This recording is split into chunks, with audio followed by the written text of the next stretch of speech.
Hey everyone, welcome back to another Facebook Live video where I am going through a chapter a week from my book, 52 Ways to Live a Kick-Ass Life.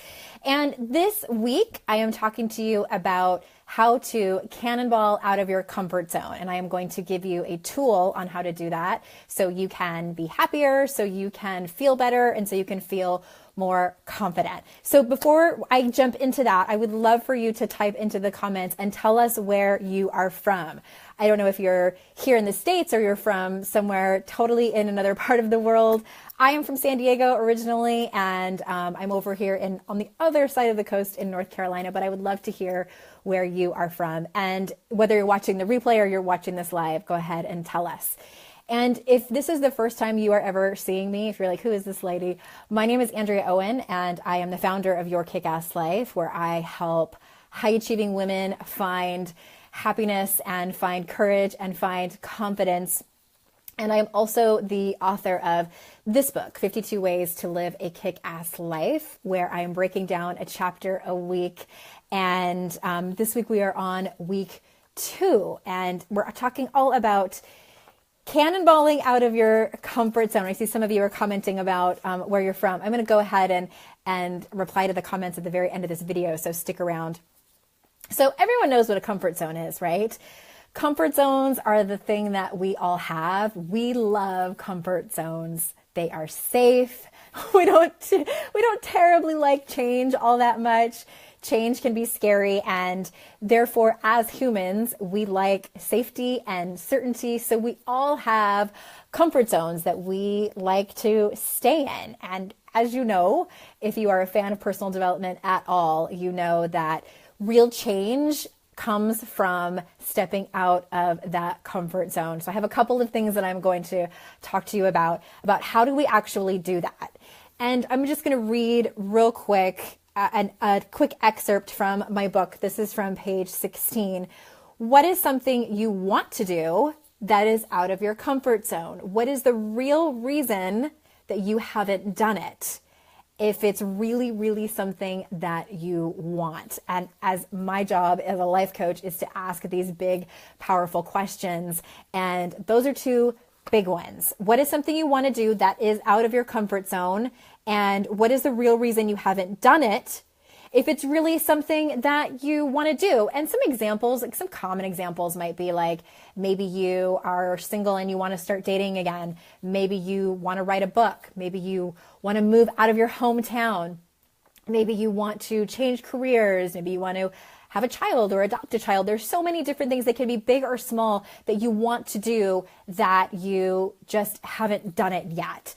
And I would love, of course, for you to tell us in the comments, what is something that you want to do that you haven't done yet? Wendy says, yay for comfort zones and comfort food. I give a thumbs up to that too, Wendy. But what is something that you want to do that you haven't done? Tell us in the comments. Even if you're watching the replay, I'd love to come back and comment and reply to your comments even after this live video. I'll give you an example. So this is an example I give in the book, but years ago, I wanted to play roller derby, and roller derby sort of had this big reemergence probably around 2004, and I was fascinated with it from the get-go, and I wanted to play and made all the excuses. I'm not a good enough skater. I don't know the rules. Those girls are way more tough than I am. I'm going to get just annihilated out there on the track. Just all these excuses. And then I was starting to get older. I had a couple babies and I was in my late 30s, and I'm like, my biggest one was I am too old to be out there on roller skates. But I kept feeling that pull, and I was just fascinated, just even with the culture of roller derby. And one day I was thinking about it, and I thought, what if one day I am watching roller derby with my kids, and maybe my son or my daughter says, that's so neat. And I said, yeah, I always wanted to play. And they said, well, how come you didn't? And what was I supposed to say? Because I was too old, because I was scared.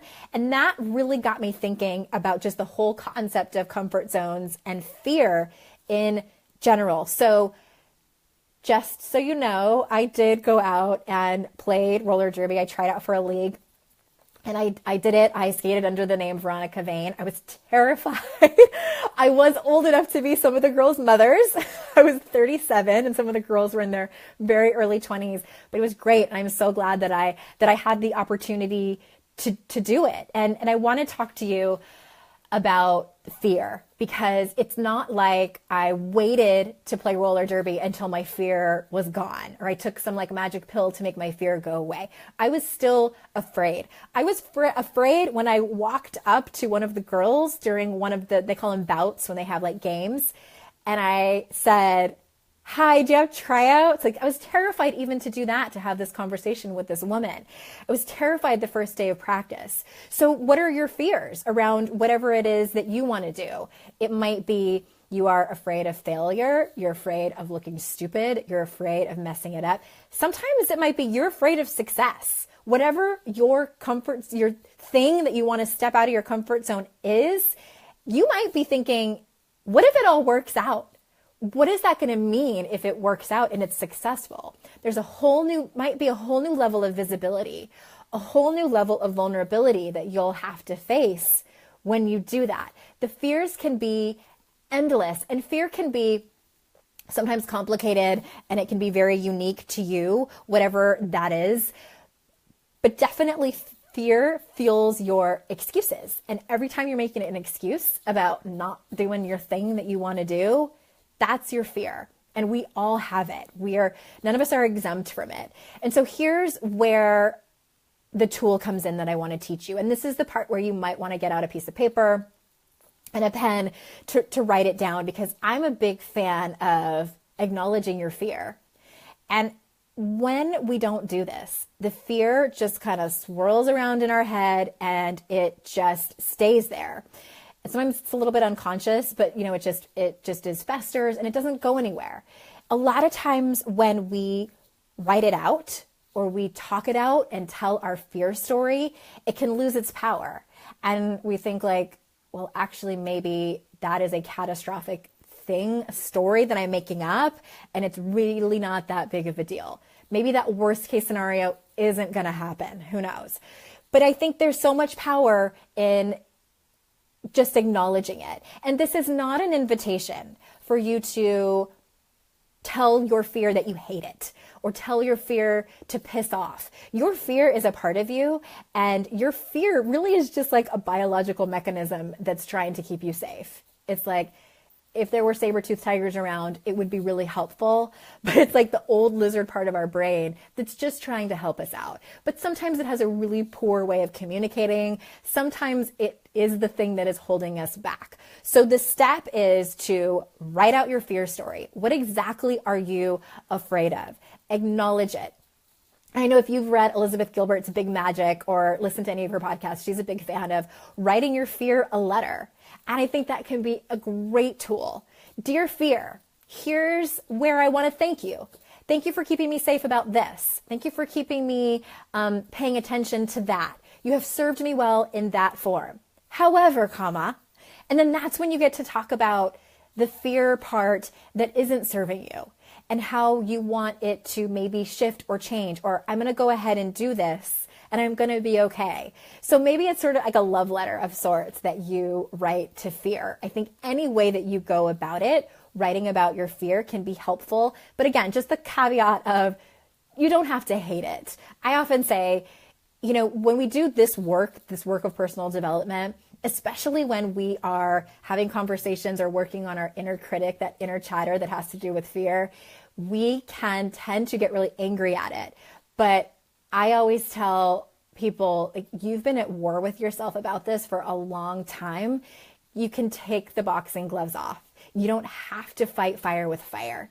You can be gentle with yourself. And that's what I'm inviting you to do in this exercise. So I'm going to read you a little bit more from the chapter of Cannonballing Out of Your Comfort Zone. And it says, I said, so when you consider your fears of going outside your comfort zone, ask yourself, are you going to regret not doing that thing that you want to do? I ask my clients this all the time. In 1 year from now, will you wish you had started right now? Or when you're 80, are you going to regret not doing it? On your deathbed, Are you going to be okay with the fact that you didn't step out of your comfort zone and do the thing your heart so desperately wanted to do?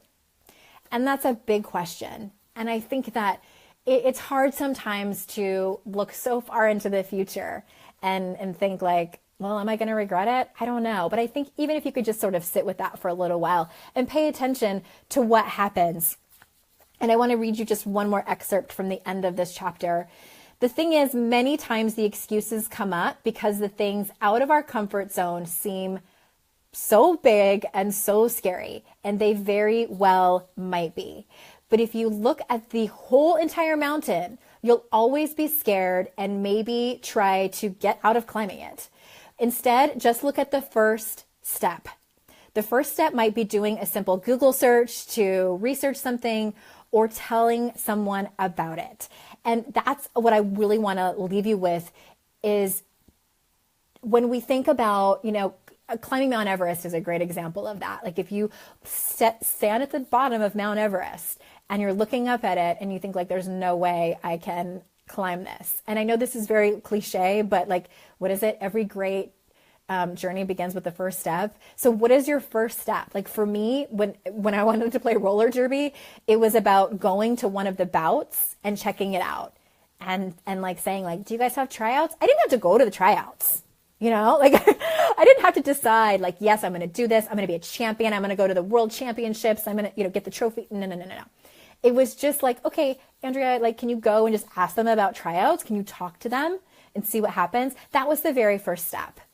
And I didn't die, and it ended up being something really amazing. So and last, if you know anyone who might benefit from, maybe if you have somebody who has talked to you about their secret dream that they want to do and it's stepping out of their comfort zone, go ahead and tag them in the comments and maybe this video will help them. And if you don't have a copy of my book, you can get it on Amazon or you can get it wherever books are sold in major bookstores. And I feel like it got really dark all of a sudden in here. It's coming back.